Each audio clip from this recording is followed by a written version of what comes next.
it become a bestseller? Do we know it or as a builder? So I think it's very important for us to know today how protein play the role to become to fortify our immune system, cow. And I also wish to start from the basic of the protein itself up to some of very interesting topic about protein, the myth that we always heard about protein. Some people say that eating protein too much is not good, all that. So also tackle all the question and all the common myth that we heard around us. Okay, so do stay tuned, and you guys can also leave your question or your any things to clarify in the chat box. So after my presentation, I will also try my best to share with you guys, and also we can have a discussion on that, right? So tonight, let's start on the origin of protein. Okay, so every time when I share about protein, I really want to let people know the importance of it from the definition itself, from the word itself. So protein, as we all know, it comes from the Greek word. Okay, so we know that Greek last time is a very smart civilization. They are very advanced. So the meaning of this Greek word proteos, it actually means primary and holding the first place. So I think up to today, if we really understand nutrition and we know the importance of protein, I think this is the best definition for protein, because it's really the first primary thing that we need to think of when we talk about nutrition. And then it still stands at the first place even up to now. Okay, because throughout all these years, all this era, scientists discover other nutrition like different vitamins and all that. But still, if you ask me, I will say protein is still the most important nutrition of all. Okay, and then secondly, if we refer to the Oxford definition, any of the class of nutrigenous organic compound which have large molecule composed of one or more long chains of amino acid and are an essential part of all living organism. Very long, right? So to keep it short, every living organism on Earth actually is made of protein. And lastly, you can see on the last sentence, it says that especially as structural components of body tissue such as our muscle, hair, etc., as enzyme and also antibodies. So basically, it's all moving things, all moving living things, they are made out of protein. So that is how important it is. That's the core and the most basic material that we need if you want to build all the tissue that I highlighted here. Okay, so next, what in the definition above from the Oxford, you will also notice that it mentioned about a chain of amino acid and all that, right? So to give you in a picture perspective, you can see on the right hand side, this is a chain of amino acid. Okay, so a short chain of it, normally we also call it as a peptide. So we get to know this term from our collagen peptide. Okay, but from this picture, you can see that it's made out of all singular molecule, which is the amino acid. So that is the basic unit for protein.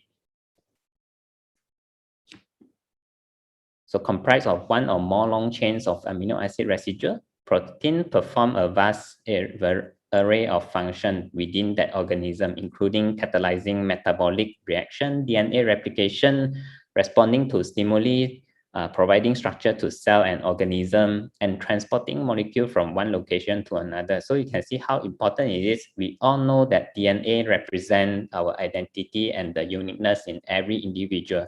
So if let's say we do not have sufficient protein, we will not be able to maintain the DNA at its optimum stage. And probably you are not presenting yourself in the most optimal stage as well.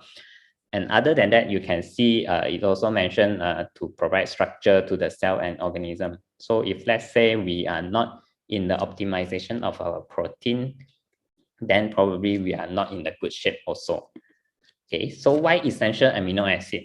When we talk about protein, we know about protein basic unit is amino acid, and within amino acid, we know that there is many types, which also I will discuss in the later slide. But what we often heard from people is the essential amino acid. And why essential amino acid?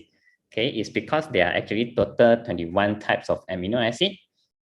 And among the 21, right, there are actually 9 which is essential, while the other 12 are non-essential. Essential are those that not able to be produced by human body, so it must be obtained from the diet.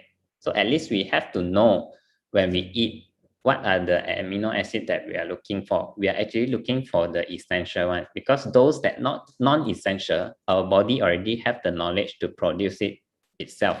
As long as we eating normal, as long as we are living normal, so on the right hand side, you can see this is the structure for all the 9 essential amino acid.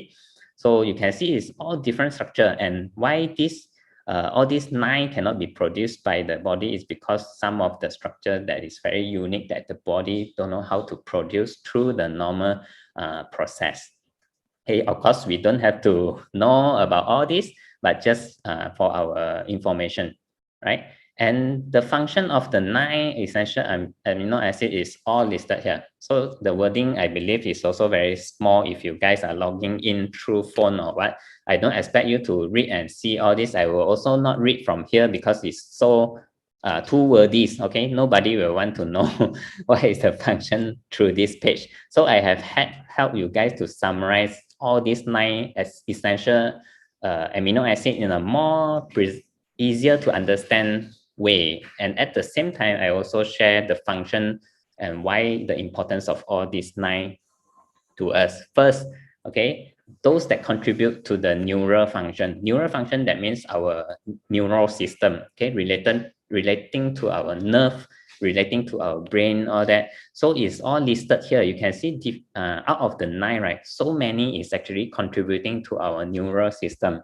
Especially you can see some of the amino acid also affect our appetite, it will affect our sleep, our mood, and some also affect our hormone and also our sleep cycle, right? And then other function, it also involved in the detoxification. So one of the amino acid involved in the detoxification, and also they play the role in regulating our body system, including regulating our blood sugar, regulating the digestion system, and also the sexual function. Okay.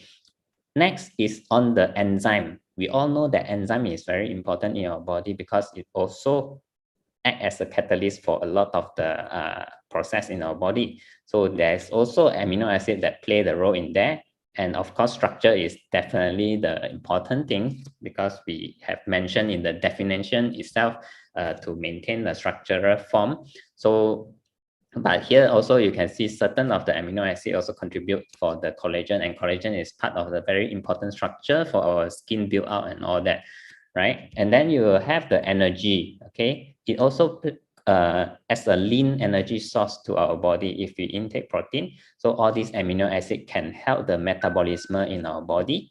Other than that, also something that we all know of, which is muscle, okay? Which is more commonly known that people take protein for building muscle, but for normal people, they thought that they are not workout, they are not building muscle, they don't have to take protein. That is not true, which I will also explain in later when I discuss about the myth of protein. So you can see for muscle, there's also essential amino acid that play the role in building the muscle. Of course, for people who didn't work out, you also should have a muscle in your body to support your structure. And then for skin, you can see amino acid also can play the role to build the collagen in our body. And lastly, for immune system, which is the things that we're going to discuss today, mainly because the Nutrilite cacao and also the immune cacao is mainly to tackle our immune system for the long-term basis, because at the current moment, vaccine is something that we definitely have to take to give our body a standby antibody. But in the long term, if let's say this virus keep mutating, the only way that we can ensure our body is strong enough and also our family's body is strong enough is through building a strong immune system. And you can see protein play a very, very important role. Okay, so protein also involved in all lines of defense. Okay, so this now we drill down into the immune system itself.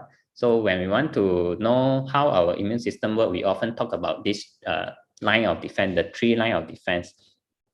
anyone who attended the immune system and also our COVID talk earlier, you should have already have a introductory into these 3 line of defense. So I will not take too long, because you can also see from this table is clearly stated all our defense system already naturally have in our body. But how to feed this army correctly is really you have to take enough protein, because that's the basic ingredient. So you can see skin is built from protein. Okay, mucous membrane is also built from protein, and secretion of skin and mucous membranes is also from protein. Okay, like our skin, sometimes when you touch, you feel a bit bad, you thought it's a sweat, sometimes it's a mucus or the secretion of the skin. So of course, the majority content of it is water, and also some of it is sodium, but it also contains the protein inside. And also for second line of defense, you can see we have this leukocyte, and then the antimicrobial proteins. Of course, the name itself already suggests protein. And then we have other mechanism, like the body will inflame, and or the body will have fever to counter whenever there's a viral attack. So of course, that one, there's still no scientific research saying that, okay, we need protein to have that kind of reaction or mechanism. So I didn't tick that, but you can see out of all these 3 lines, so many actually depend on protein as the fundamental to feed them.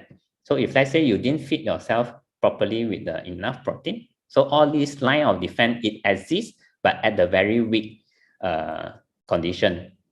Okay, so yeah, this one I make a remark here. Mucus is made mostly from water, inorganic salt, and also protein. Yeah, so also have protein one. And for the lymphocytes, you can see to give something that you know better. Actually, lymphocyte is the pre-form before it becomes T cell and also the B cell. And then slowly the B cell will move into our bone area. So that is a place where it produces the antibodies. Okay, and then this is actually memory cell is from our T cell, which actually resided in our thymus, in our body. Thymus is like some place between your heart and your lungs. Okay, so just now we mentioned already, there are 21 types of amino acid that our body needs, but only 9 is the essential one. So how we want to tackle this 9 essential is through eating. Okay, so if we eat, we consume our food, and then when it goes into our body have this mechanism to segregate it. Okay, they will know which one is essential, and then the non-essential one will have their own production line to produce that, right? So just now we also mentioned, if let's say you search about the amino acid information online before, you might be confused also, is it 22? Just now Lance mentioned is 21, but here mentioned 20. So which one is correct? So basically, just to clarify and let you guys know, since tonight we talk about protein, I want everyone to be aware and also have a good knowing on protein knowledge. So I will do a clarification here. Actually, in this world, we have 22 types of amino acid. Okay, but there's only for different living organism, they will have different groups of amino acid that relevant to them. So for human, we are one group of living organism that we need 21. Okay, so why here mention 20 is because out of this 21, right, got one is it can be specially manufactured in human body one. So a lot of times, some of the source they didn't mention this one because this one is definitely there in our body one. So that is a very that's a genetically coded amino acid that can be specialized produced in the body. So I hope after this sharing tonight, right, everyone already know what is the difference of this 20, 21, and 22. There's no wrong, just that you are speaking from which perspective. Okay, so nutritional value of protein also depends on the amount and also the balance of the essential amino acids. So I think this picture gives a very clear illustration to us. So you can see from here, just now we get to know the 9 essential amino acid, right? So probably you guys will not memorize that fast, but for on the left hand side, you can see the lysine is at the lower level already. So there's a gap, right? So we need to boost up the lysine portion out of this 9 essential amino acid. So what it's trying to imply here is that if let's say today we know that we are eating from the natural food, but we don't know how much essential amino acid is inside, because every different natural food will have different level of this 9 essential amino acid. Don't assume that every food will have the same level of amino acid. Is different. Okay, so how do we want to solve that? Human ingest amino acid from various food. Okay, so we also have different diet preference. Some people are vegetarian, some people like to eat meat a lot, some people are pescatarian, some people only take Mediterranean food, some people do intermittent fasting, some people do keto diet, and so on. So but while we are having different preference in our diet, right, we still need to ingest all this food to get our amino acid source. But are we getting enough? That's the question. Okay, so do we know which is which? Do you know out of under this picture, right? Each of it, what are the essential amino acid in the food below? Okay, even if you ask me, I wouldn't know as well. Okay, of course we can know through searching online, do some study, do some research, and then we finally know that actually inside egg we have all these 9 essential amino, and each of it, what is the level of the content. Definitely we can do that, but do we do that kind of study every time before we eat? Definitely no, right? We just roughly gauge, and some people not even gauge whether they get enough protein or not. So I hope by throwing this question, we will actually reflect. Okay, for example, today if you are in this call, try to reflect back what you have taken during the lunch, during your breakfast, during your dinner. Later we also give a typical scenario for you guys to have a rough idea whether you have intake enough protein. All right, so other than that, we move on to another also important topic about protein digestibility, corrected amino acid scoring. So this is what we call PDCAAS scoring. Why is it important? Through the picture below, you will understand why it's important. So as we all know, we ingest food to get the amino acid source. So be it bread, be it egg, be it milk or chicken or meat that you intake today, it goes into your body not in the amino acid form. Okay, it's in the chain form, on right, like what you see on the left hand side is the protein source that we get from the food. But what our body recognize and what our body needs is the singular unit, which is the amino acid. So you have the process to cut, like the scissors there, you have to cut it into the pieces so that our body can recognize. And why? Because next you will have to produce a different tissues for different parts of our body. And if let's say it's for immune system, they have to produce the antibody, they have to produce the T cell, B cell, by forming a different structure, right? So it cannot be straight away taking from the chicken meat and make it become a T cell.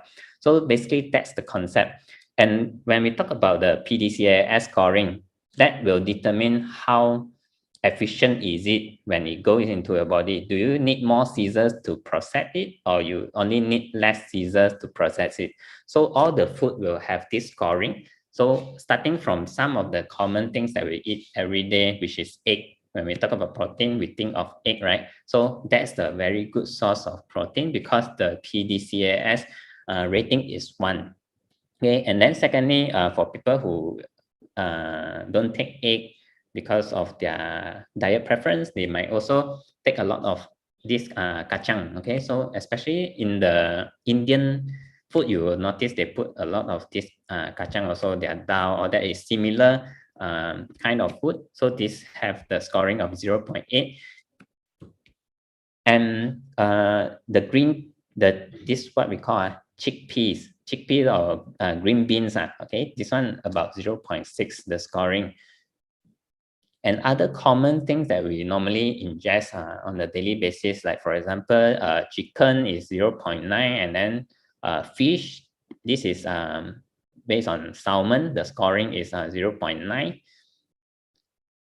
And guess what? Rice is quite low. And at the same time, we also need to know the content of protein for all this. Okay, So content of protein and the digestibility rate is totally different thing. Okay, so don't take it as if the scoring 1 is a good source of protein, then you keep whacking that food. But it doesn't mean that the protein content is higher. For example, certain, okay, for example, chicken, if you keep eating a lot of chicken, you might ingest in a lot of other fat and also cholesterol as well. So that is something that we need to take note on. And also, like the example I give just now, like the rice have 0.5, but do you know you have to eat like how many tank of rice, then only you can get the protein that you need, because protein content is very, very low in rice. Okay, although the scoring is 0.5.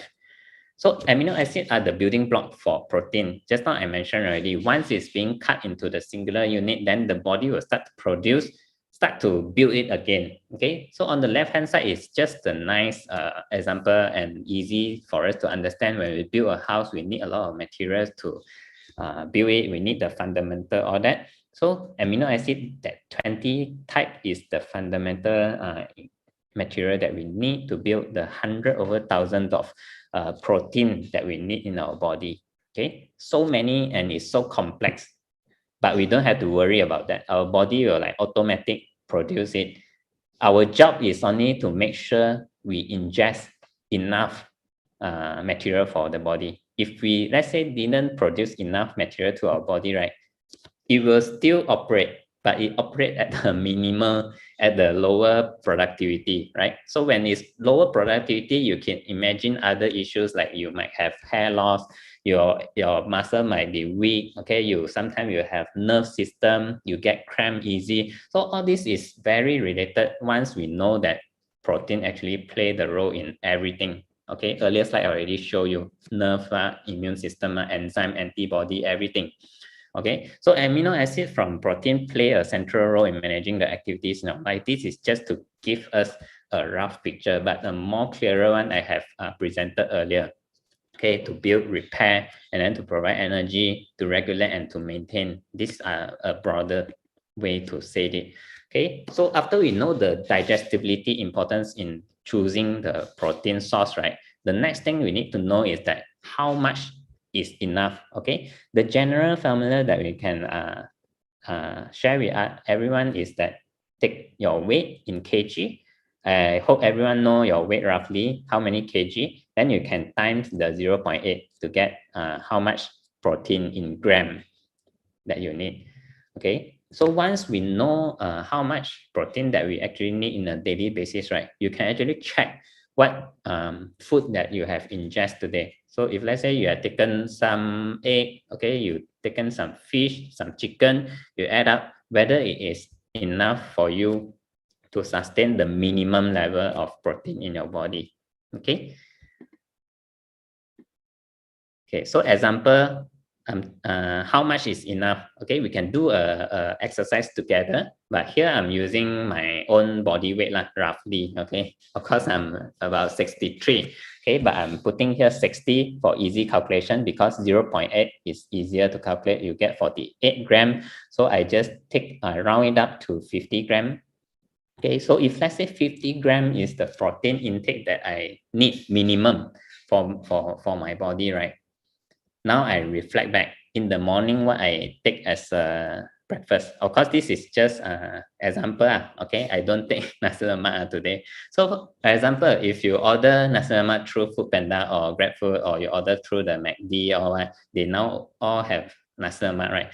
So can you imagine how much protein that you get from one nasi lemak? Is probably just less than 5 gram, but I give 5 gram is already extra. Why? Because if you remember the earlier slide, one egg is about 6 to 7 gram, right? But normally nasi lemak will not give you a full egg. They give half or some even less than half.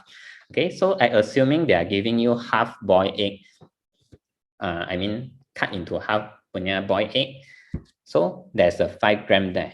So after that, but then do take note on the calorie as well. So calorie is something that we will also talk together when we share about this protein. So this is 350 calorie for a nasi lemak, right? So when it comes to lunch, probably we'll eat some mixed rice Okay, we try to diversify, we try to eat balanced diet, as we all also aware nowadays. So if let's say the plate of mixed rice that you have, right, you have fish and then you have two different veggies. So the main protein source is definitely coming from that piece of fish. So it could be chicken as well. You can roughly calculate based on Google, you can search. But based on this piece of fillet is about 15 grams of protein.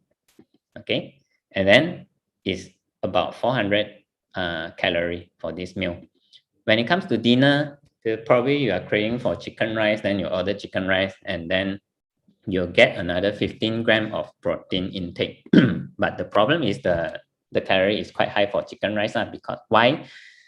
All the previous two meals also got rice, okay? But how come this one is like even higher than the nasi lemak? Nasi lemak is in a smaller portion, but this one bigger portion. At the same time, if you know chicken rice, the rice is steamed using oil, the chicken fat, the chicken oil, all that, so that it good tastes great. Okay, that's why the calorie is very high. It's 600. Okay, so sleep already, assuming we didn't take any supper or anything. So there's a 15-gram gap. So imagine on a daily basis and every day. Are we having this deficit every day? If let's say we're having this deficit every day, I will not be surprised if we notice our body have this kind of deficiency as well. What I have mentioned just now, maybe your stomach is not doing good, you have hair loss, your nail easily crack, your skin is not in a good condition. All this is because we are every day building this deficit up. Okay. So if we add up these three meals, is already 1,350 calorie. The calorie is so high, and at the same time, we are having a deficit in our protein intake. Can you imagine that? You thought you already eat quite a lot, okay? But then at the same time, you didn't get the nutrition that you're supposed to get. Okay, so what is the solution, which I will also share in a more later part. Just keep that in mind first. So do we dare to buy this? So today, if you know there's a gap, one of the very good solution or the very smart way to do it is through food supplementation. Okay, nowadays we cannot deny that food supplementation play a very important role in our life. We can consciously, just like the earlier slide when I shared. Okay, alamak, I pressed wrongly. Okay, just like the earlier slide, this slide that I shared, if we know that there's a gap, right, probably you can, you say the gap is 15 grams, I just, nighttime, I cook 2 more eggs to fill up the gap, but are we able to do that on a daily basis? So to me, if you ask me, a more easier, convenient, and more budget way to actually fill up the gap is through food supplementation. But there are so many choices out there, right? So if let's say today I recommend you this product on the right hand side, okay, it's the protein supplementation. Do you dare to buy this? Okay, maybe you can put your reaction in the chat box whether you are willing to buy this. Okay, I will not tell you the price yet. I believe we might not, we might feel reluctant. Okay, you might consider, but we all have this reluctant, right? Wow, want to buy or not? Just the packaging just so simple like this, blue color, and then the label also like handwritten. So I just want to discuss this with everyone. We have this reluctance is because we have few concerns. The first concern is definitely in terms of safety. Okay, we will not think about the price at all when we look at this picture, because the safety is already a question mark. We won't even go to the step to ask about how much is it, right? So need to tackle this first concern first. Is it safe? Second concern is about the content. Okay, the label is so simple, just telling me inside is protein. How convinced are you when people just write it like that? Okay, we want to know what is the content, right? And then the third concern is definitely the quality. Even though you say, oh, confirm is protein, but how confident are you is the quality protein? Okay, this thing we need to eat inside our body one. So if let's say you are telling me, oh, this very cheap also, we might have the reluctant, right? And then the concern for whether it's value for money. Then only last is about this related to price one, whether is it value for money. Okay, so if let's say the first three concern is not being addressed, I think the fourth concern doesn't matter anymore. So concern number 5, I think, is about protection. Even though today we also like, okay lah, since this is friend recommend one, I just try lah, I trust him or her lah. But also we will have this fifth concern where it comes to touch wood, if anything happen, okay, you after you eat, wow, you diarrhea for like 1 month, okay, what is the protection that you're going to have legally? Okay, not that your friend is going to compensate you, right? So we are also worried about this protection. Okay, are we protected when we are using this product? So also bear this in mind while we are sharing along. So summary of a good protein criteria. So far from the first slide up to now, what I have shared with you all, I hope everyone already roughly know how to gauge a good criteria of a protein source. Of course, definitely the most premium one is we take it from our daily food. But I have already give you a rough scenario just now. It's very hard for us to maintain an optimal stage. You will have that deficit in 1 week, 7 days. I'm quite sure everyone will have 3 to 4 days of deficit, even though sometimes we try to be very balanced diet. Okay, so summary of it: first, safe, reliable, and trustable. Okay, number 2, know the ingredients, the nutrition, and also the source. Number 3, we have to know it's a quality protein with high digestibility, okay, and must contain all the 9 essential amino acids. Because if today you're telling me your product, just give me the other 12, which I already know now, my body can produce. What for I pay for you? My body already have worker doing that job. What I need is this 9 essential amino acid. Okay, number 4, high percentage of the protein yield. So when I say high protein yield, it is like the example I give just now. If today I selling you a pack of rice, I say inside also got protein, you will not take it as your protein source because you know the yield of that protein is very low. Number 5, non-genetically modified organism. So this is very important because we don't want to take any which is genetically modified, as we still don't know in the long term how it will affect our health. So the best is still take the closest to the natural and organic form. Okay, next, the preferably plant-based. Okay, preferably we take the plant-based one because from our normal diet, we already intake all those protein source from meat and also from meat. Okay, so from meat we already take in together with the fat and the cholesterol. So of course, when we do the supplementation, we would like to opt for the plant-based so that we don't increase anymore in terms of the fat, cholesterol, and other extras that come along. And next is the low and also no fat. Okay, try to source for those that is low or best no fat, and then low or best no cholesterol, low or best no sugar, low or best no sodium. Okay, so this one also we can try to keep it in mind first, and then later we'll revisit. So knowledge is the key. So the next thing after we know how to verify what is the important the criteria of a good protein when we need to source. So when we go to the market, undeniably nowadays so many selections, so many options in the market. Even in the hypermarket, you get some very catchy packaging, you get some very catchy label promotion, buy one free two, buy three free two, or so on. But how do we want to educate ourselves as a smart consumer that we don't get into a wrong purchase? So here I just step few of the example. All this is Malaysia, so you can see the nutrition fact that you can we want to study here is, does it come with the extras? So the extra that I mentioned here is that today you want to supplement protein, right? We would not want to increase other intake, which on the normal diet, we already intake one. For example, sodium, okay, already very high. Now sodium, we will not think that we are lack of sodium one, okay? Everything also we put sodium. Anything that you order from food delivery definitely got sodium, okay? That's the way they put taste into the food.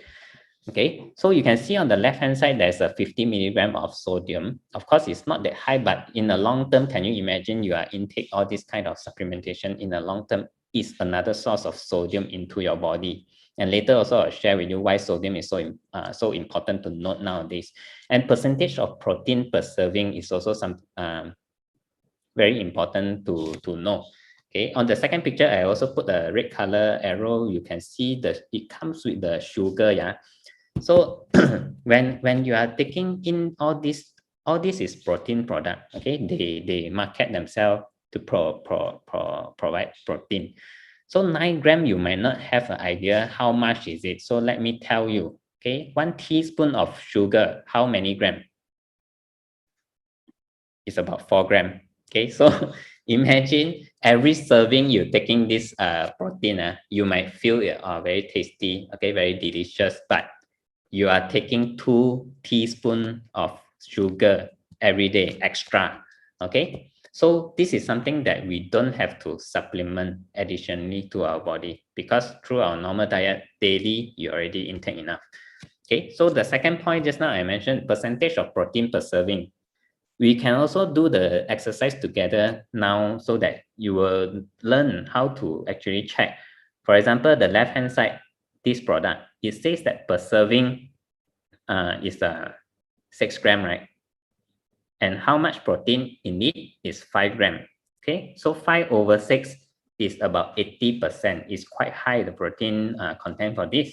But the downside is it also comes with sodium. So the one on the right hand side, per serving is 2 scoop is 26 gram, but the protein content, which is the line after the sugar, you can see it's 9 gram. So 9 divided by 26, the protein yield is only 30%. Okay, that's very low. But how do you want to tell people that this is protein supplementation? Very hard to qualify that criteria. Okay. So just now I mentioned about sodium, right? So we know why sodium is so important, because WHO this year have already given a new guideline, because taking the statistic and also the data from every countries, they notice that the cardiovascular and also the heart disease is increasing a lot. Okay, everyone have a better awareness on health, but the statistic is showing that it still keep climbing. So I think they want to make consumer aware the importance of minimizing and cut down the sodium intake in our food. That's why labeling will become compulsory in the future. Even in Malaysia, they have announced already, nutrition label must include sodium content from July 2022. But I'm not sure why it takes so long for them to implement this. Because if let's say, as we all know, Malaysia also the highest death rate is from the cardiovascular disease. Okay, so if let's say this thing is so important, it should be implemented sooner, right? But we as a consumer, if we already know now, we don't have to wait until they implement. We just be the smart consumer to check and look for this kind of disclosure. If the food that we choose didn't disclose, we might as well skip it and choose the other one, right? And also about label, also we are still under this topic, because I think it's very good exercise for us to know how to read all that. And for this one, also explain in the market, percentage of protein per serving. Again, we want to know how much protein per serving that we have. So for example, this first product on the left hand side, the serving size is 30 gram. Okay, but every 30 gram, there's only 10.7. So we divide by 30, it's only 30% also. Okay, very low, right? And not to mention, of course, the sugar is okay lah, not too high, 0.6 gram only, but it comes with fat. So you can see the fat is 5.6 gram. Okay, the one on the right hand side, okay, is also marketed as a protein source. Okay, but this is definitely some of the protein source that you will know is not value for money. Why? Okay, the protein that you have inside 4.9 gram, okay, we divided by the serving size, which is 15, is also 30% only. So if let's say you are even paying, okay, I purposely leave the price below. This is from Shopee. It's only 16 ringgit 50 cents. So probably today you might have customer or your friend that come to you, hey, don't buy the protein that you're currently consuming. I found another cheaper one with 16 ringgit 50 cents online. It's 500 gram. Will you take this product? Because first, we know already the percentage of protein is so low. At the second, we don't know how much is the essential amino acid content in this product. because it's not disclosed. They didn't undergo any lab to find out the quantity and the content of those. And at the same time, we also not sure whether it comes with any extras. The extra that I mentioned just now, it could be sodium, it could be fat, it could be sugar, it could be cholesterol that we don't want. So for this product, it's also 1.1 gram of sugar. Okay, not 1 teaspoon yet. So it's still okay. But you'll be surprised the one that I shared earlier is a more popular brand, okay? But the sugar is so high, okay? And then we also will have a product which also marketed as a protein source, but at the same time, they will have this very funny labeling in their product. So today I also want to share to everyone so that we become a smart consumer. So the first point, why no nutrition label? So for this part, we need to understand the rules and regulation and the act in Malaysia, because we are consuming all these products in Malaysia. So in Malaysia, not every product need to have such nutrition label. Okay, it will be explained in a later slide. But to consumer, that's a disadvantage for sure, because we wouldn't know what is the content inside already, and you are paying that kind of money. So second point, what is proprietary mix? Okay, so on the left-hand side, you can see it's mentioned proprietary mix. So we need to understand the third point, which is the concept of descending sequence.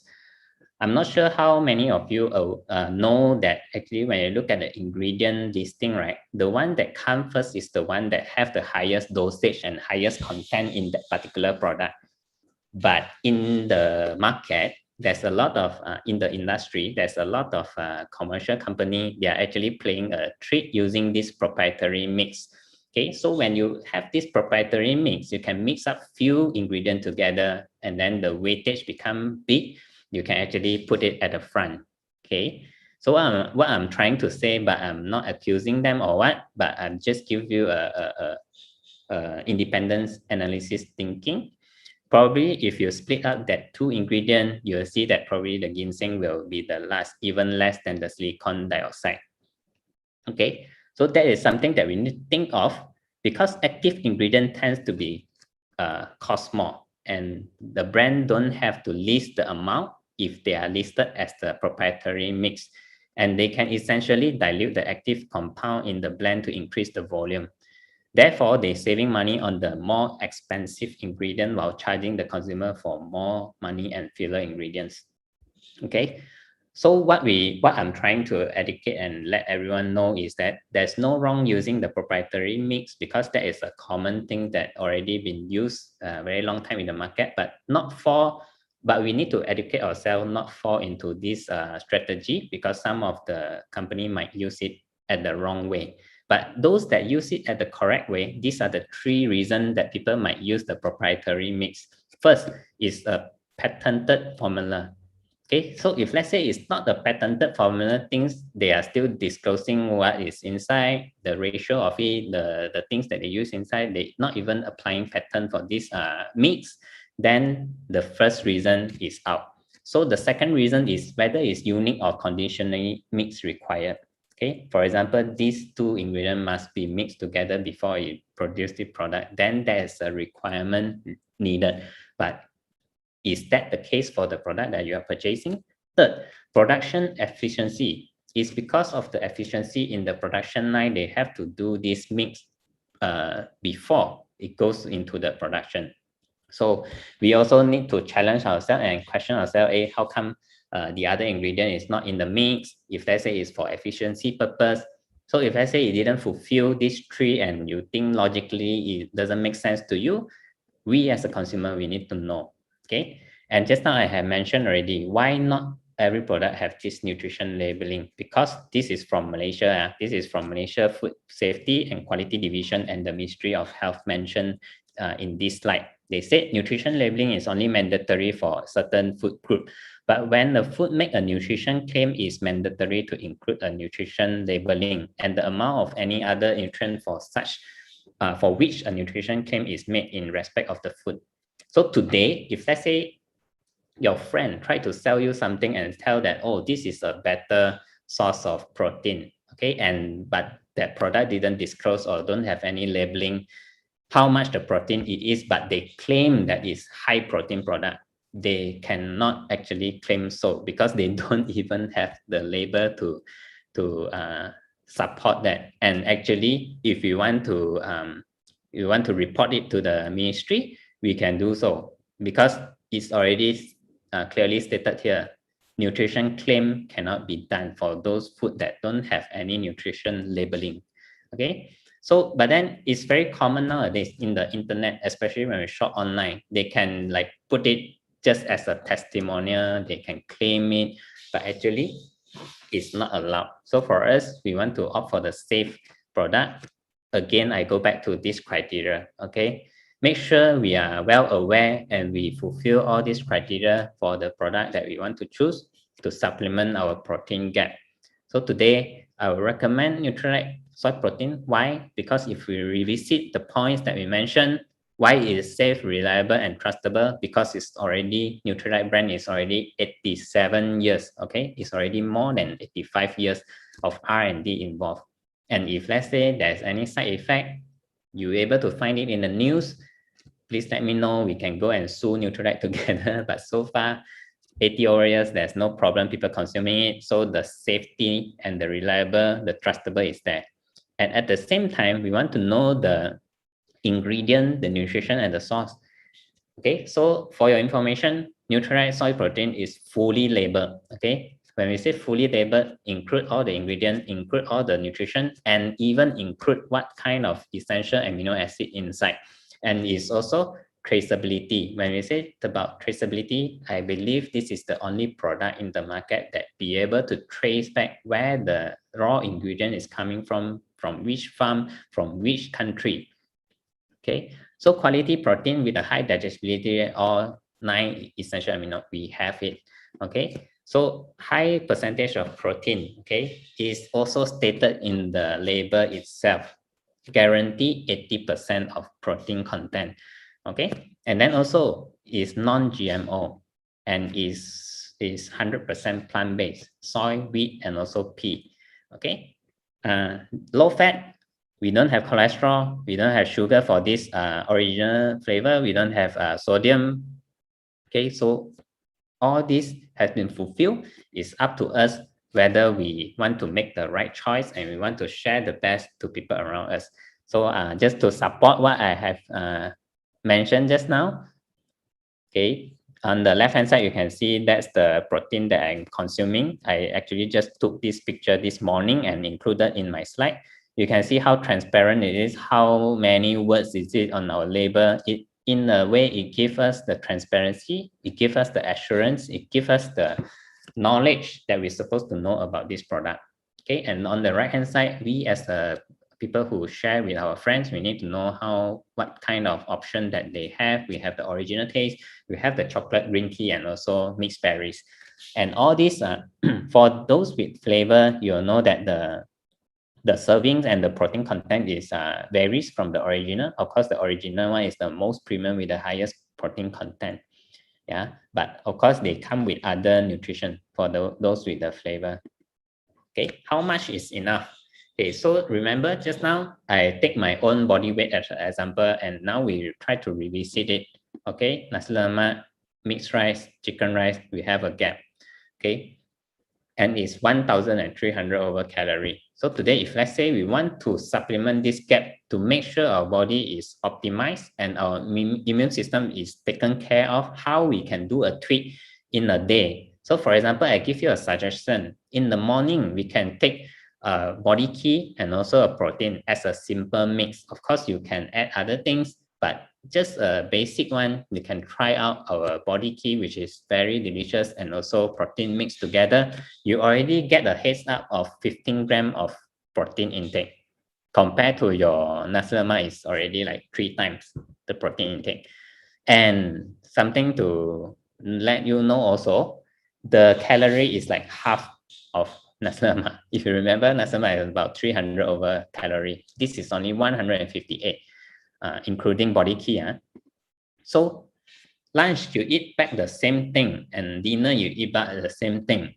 And you can see it closes up the gap so much, right? And you know that the gap is still not far away at the night time, you can have 1 scoop of protein shake before you sleep. That's it. You have more than enough, the optimum. Okay. This 8 gram actually make you surpass that 50 gram minimum that you're supposed to have. So this is how to illustrate to you guys just now when I mentioned why food supplementation is the most convenient, easiest way, and most budget way. Because if you want to fill out the gap, you order McD or you order other things from food delivery, it will cost you more than that. And 1 scoop of protein is just about 2 ringgit plus, right? So again, we calculate the calorie also, 400 same, 600 same before night. Just nice also, because we shouldn't take high calorie during the nighttime, and protein is just like 40 calorie. So in the end, we are also meeting a very, very good calorie intake, which is 1,200. Of course, we can still cut here and there. If let's say we make us more aware, we don't take chicken rice, all that, the calorie will go down. Okay, but 1,001 for people weight like me, 60 kilogram, is a very good compared to the 1,300, which I don't get enough protein, but at the same time, the calorie overshoot. Okay. So today, what we want to know is protein optimization allow our body to carry out more recovery and repair work. And we want to ensure that. How do we want to ensure that? My recommendation to you is clear. Okay. Choose the right one. And then when calorie is more manageable, our weight management is also easier. Today, if let's say you want to maintain your weight or you want to lose weight, okay, this by taking a good protein source, you can also help in that journey. Okay, it's illustrated clearly here. And not to mention, if let's say we have our family members like our parents, our grandparents who are elderly at home, can you imagine them? They are not taking mixed rice, they are not taking chicken rice like us. Okay, you will notice that most of the elder people, they also aware and they want to take care of their health. They take more vegetable, they take more soup stuff. So if let's say they take more vegetable and soup, they don't have meat source, how they want to cover the gap? The gap of the protein could be even more, and actually at their age they need more than us, because the body is like degeneration stage. So if today we have no very good supplementation that can actually help them, it's good for us to share this knowledge with them. Okay, especially our family members. So now it comes to the ending part already of tonight's sharing, but it's also the very interesting part, and also most of the common question that we get when we share protein with our friends and family. Okay, so these are some of the myths about protein. First, isolate protein is not good. Second, milk is a bad source of protein. Okay, this one nothing to do with protein powder but just to share with you guys extra knowledge. Number 3, protein makes me fat. Okay, number 4, water retention in body after intake protein. Okay, second last, burden to the kidney, and lastly, cause gout and arthritis. Some people complain joint pain after they take the protein and so on. So today I'm going to one by one and clear the doubts and also all these myths with you all. So first one, isolate protein is not good. Is that true? So the explanation here is isolate process mainly is to reduce the fat and also other unwanted content inside, and it allows that company to actually extract the amino concentrate better. Okay, so that's the reason why you can see how come it's 80% the protein content and most of it is essential amino acid.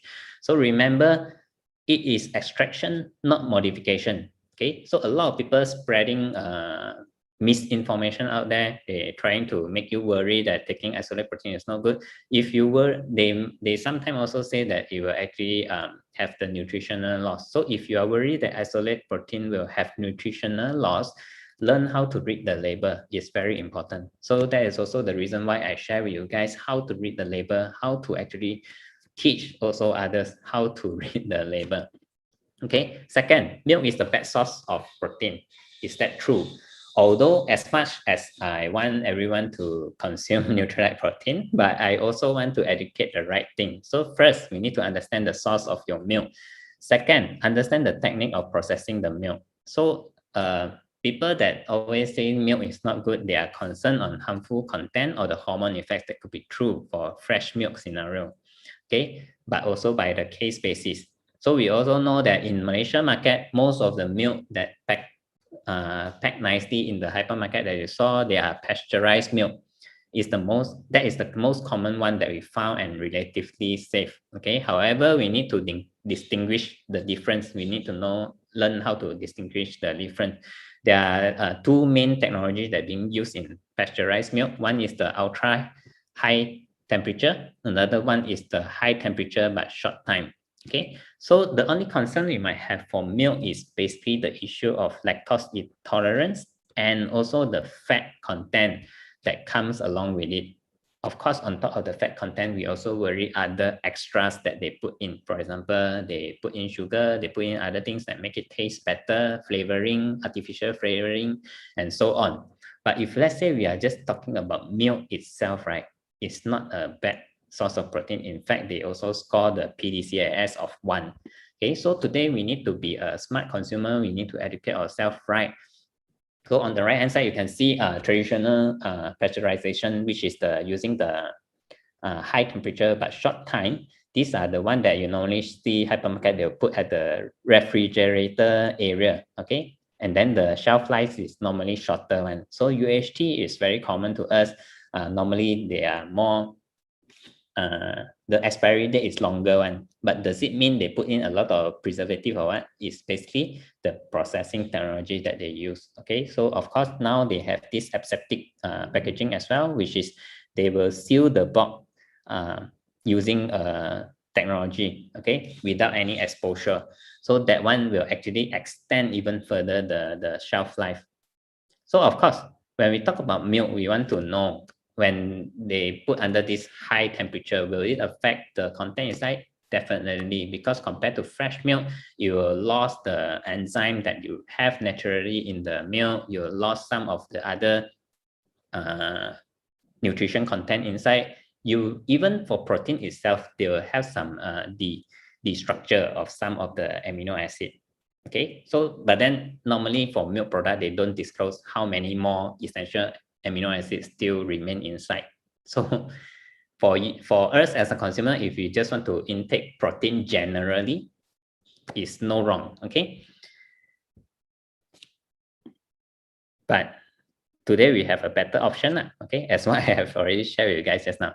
Okay, I highly encourage to take the plant-based and opt for the Nutrilite one. And this following myth, protein makes me fat. Is that true? This we get it quite often, especially from we are not discriminate, but get it quite often from the ladies customer and also ladies friend. So here I just want to clarify. People often get impression that protein is for bulking out the body size. So if I'm not workout, I don't need that because why we have this impression because it's commonly consumed by the athlete and also the workout enthusiasts.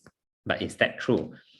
We need to bear in mind there are two fundamental criteria for that to happen, for that bulk up to happen. First, you need to really work out intensively. Second, you need to intake high protein than the normal average person.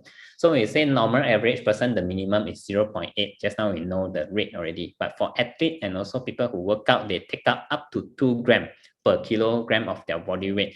So if this condition is not created, unlikely you will gain weight, you will gain size, okay, by eating protein. So don't have to worry. But I want to make a disclaimer here. Of course, we need to take note on the extra that we discussed earlier.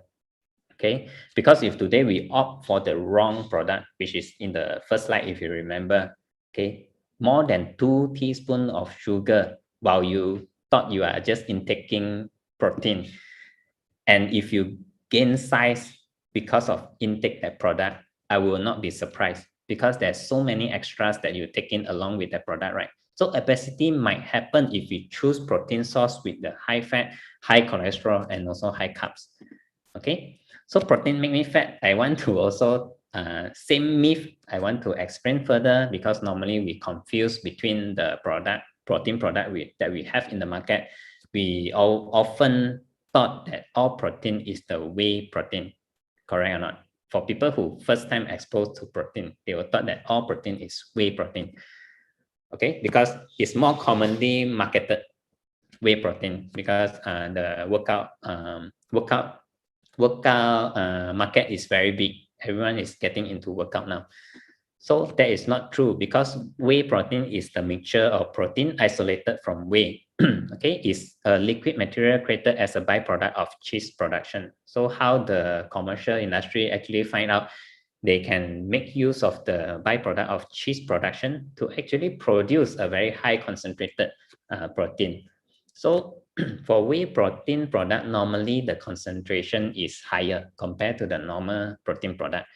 For example, Amway, we also selling our whey protein under the XS brand. So the XS protein, you can see per serving is 30 grams of protein. So for people who is workout, they don't have to take the all plant so many scopes. They can use one serving calcium 30 grams already.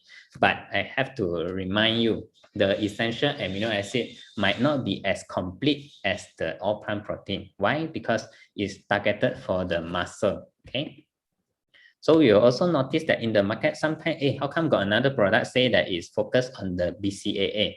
So branch chain amino acid is basically what we have already learned also in the earlier slide. So that is the reason why I said it's important for us to know the basic and the fundamental, because once we know it, we will not be confused by the wording in the market already. Okay, so from here you can see a branch chain amino acid is an amino acid having a aliphatic side chain with a branch. So the last sentence, 3 BCAA including leucine, isoleucine, and also valine. Why I said earlier you already know about this is because in the earlier slide I already mentioned to you the 3 essential amino acid that will help muscle. Remember this circle? Okay, so these 3 essential amino acid, if you chain it together, is the BCAA. Okay, normally they will incorporate this inside the whey protein also, because especially targeted for muscle building. For excess whey protein, also we have this BCAA incorporated inside. Entirely different things, but also very nutritious. We just need to know which are the one that suit us better, match our activities better. But we need to we need to take note. If let's say today we are sourcing it in the market, we are not taking from a company which is reliable, they practice safety, they have very strict manufacturing, then we ourselves as a consumer, okay, don't take it lightly and also just purchase anything that you thought the price is just lower than the current one that I'm taking. Do take note that there's a study showing that this whey protein is a huge market in the current era. That's why a lot of companies is taking the advantage and they try to mass produce. But the problem is they have a research already showing that heavy metal, lead, arsenic, cadmium, mercury, BPA, pesticide, and also under contaminant is linked to the cancer health condition. All this is being found when they sample from the whey protein that they have in the market. Okay, some toxins are present in the significant quantities. For example, one protein powder contains 25 times that allows the limit of BPA. BPA is a chemical that used for plastic production. Okay, so this is taken from the Harvard Health Education article. So we have to take note today, if we want to choose the right source, definitely think about the safety first and what can actually give you the confidence. Then only we talk about the value for money. And then the next myth, talking about water retention, some people say it will make me gain size. So size we already tackled just now. But second, people also say, no lah, if I take protein, next morning I feel like got body have the water retention. We also get that quite often. So here I want to also clarify that is totally not true, because in fact, protein, it helps to hold the salt and also water inside our blood vessel so that fluids will not leak out to the tissue. So imagine our tissue is surrounding our blood vessel. So if let's say there's more fluid leak out to the tissue, your hand or your limbs will actually swell. Okay, will have the swelling effect. So if a blood protein called albumin gets too low, the fluid will actually retain and also edema occur, especially at the feet, ankles, lower leg. So to give you a clearer picture, for example, like this is what they call edema. So this is something caused by the low albumin content in our body. And how to ensure we don't have this low albumin is basically to ensure we have the optimized protein intake. We also have a real case scenario. If you did join us in the last few weeks, there's one of the ABO sharing how she actually recommend her grandma eat our intake our protein, and this edema condition become improved. So that is not true. So myth about protein, don't know number what already, burden to the kidney. Okay, so a lot of people also will tell us, I cannot take soy because it's bad for my kidney. Okay, first we need to get to know whether that person is taking protein has the preconditioned kidney issue. So if let's say your friend already have a preconditioned kidney issue, have to be very careful. But if not, then we have to explain to them, if there's no such condition, anyone can intake recommended amount of protein by WHO, FDA. In fact, if we opt for a more lean and high digestibility rate protein source, it will lessen the work of our body. Okay, that is something that we need to know. And just now I have shown you, most of the time we will be at the deficit. So how will the kidney be burdened? Because we didn't even provide enough protein to the body. How will it be burdened? Normally if you OT, then burden. But if no OT, you give less, how will it be burdened? So for people with a kidney issue, inefficient or partially impaired or not fully functioning, one of it, so their body will also need protein source for daily maintenance, because protein is basically for everything. Even kidney patient need to survive, right? So for survival, they need protein as well. Just that we can lower the recommended rate lower to 0.6 gram instead of 0.8 gram of the body weight. And then of course for severe kidney patient, I will not dare to advise anything. Please check with your doctor. Okay, but what I can share is, in fact, if we are worried about our kidney health, right, there are other things that we should actually concern on. For example, not having enough sleep. Okay, we are taking painkiller very often, like Panadol, all those. No timely urinating. Okay, sometimes we watch Netflix or we play game, okay, too into it, and then we didn't urinate on time. That actually pose more burden to our kidney from taking food. Okay, ignoring kidney disease symptom. Okay, on the left hand side, consume too much caffeine, not drinking enough water, okay, not taking enough mineral vitamins, okay, consumption of alcohol too much, consumption of too much of sugar, salt, and of course here mentioned protein as well. But out of all this, right, there are so many other things that will actually cause damage to our kidney, which is more likely that we will overdo compared to protein intake. So try to assure them, don't have to worry if they are just a normal person. If they already have a kidney issue, be very careful to advise them, and always ask them to check back with their doctor. Okay, the next myth is about cause gout and also arthritis. Not sure whether you guys know about gout or arthritis. It's like your joint or your finger or your toe will have this pain. Okay, so first we need to know what gout and arthritis could be caused by various reasons. Okay, what we're going to discuss mainly focus on whether intake of protein will cause or worsen the existing condition. Generally, it was perceived that soy will cause this condition to worsen because it will actually raise the uric acid level. Okay, people perceive so. Okay, but we need to know the content that will actually cause this arthritis and gout, right, is the uric acid. So uric acid is mainly the purine inside the unprocessed soy, if you are talking about soy. So of course, we have other trigger, including medication, alcohol, high sugar, all this will also push up your uric acid level. So we need to consider that as well. It's important to know how much purine content that we're taking per serving. So for Nutrilite, it's also very transparent. Every serving is only 15 milligram for all plant protein. And for other with the flavor one is about 20 milligram per serving, very low. Okay, so this is for your information, the stages of gout. It mentions that actually uric acid is one of the main culprit for this health issue. But I also want to share, same like the kidney issue, often we don't care about what we already practice currently, and we worry about the new good things that people recommend to us. Okay, so we always need to reflect back. if today we are taking more of this, okay, ikan bilis, if let's say nasi lemak or whatever cooking you put in ikan bilis, the purine level is higher compared to what we have. The 50 milligram, 20 milligram is totally nothing. Okay, on the right hand side you can see is the liver. Who likes to eat chicken liver, okay, or beef, cow liver or whatever. Okay, in Malaysia we have a lot of delicacies, we have a lot of cooking that cook the internal organs, so people also like it. Okay, Malay, Indian or Chinese also we have the dishes like this.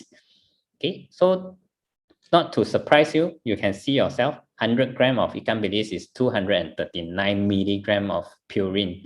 Okay, for internal organs like liver, chicken liver, this one 100 gram of chicken liver is already 243 milligram of purine. And will you just eat 100 gram of chicken liver if you are the person who loves chicken liver a lot? Okay, so on top of these two common example, also like baked beans, though that they put it into the can, we also have other things like those fermented vegetables. Okay, things like for example the ikan masin, all that, all those are also very high in purine. Okay, so why not we think about those things and try to reduce it? If let's say we have the gout and arthritis problem, okay, and not stopping ourselves to take this Nutrilite soy because it's so low, right? And it's also disclosed already to you how much the purine content. You will not definitely will not worsen your current condition. You have to adjust it from your normal diet.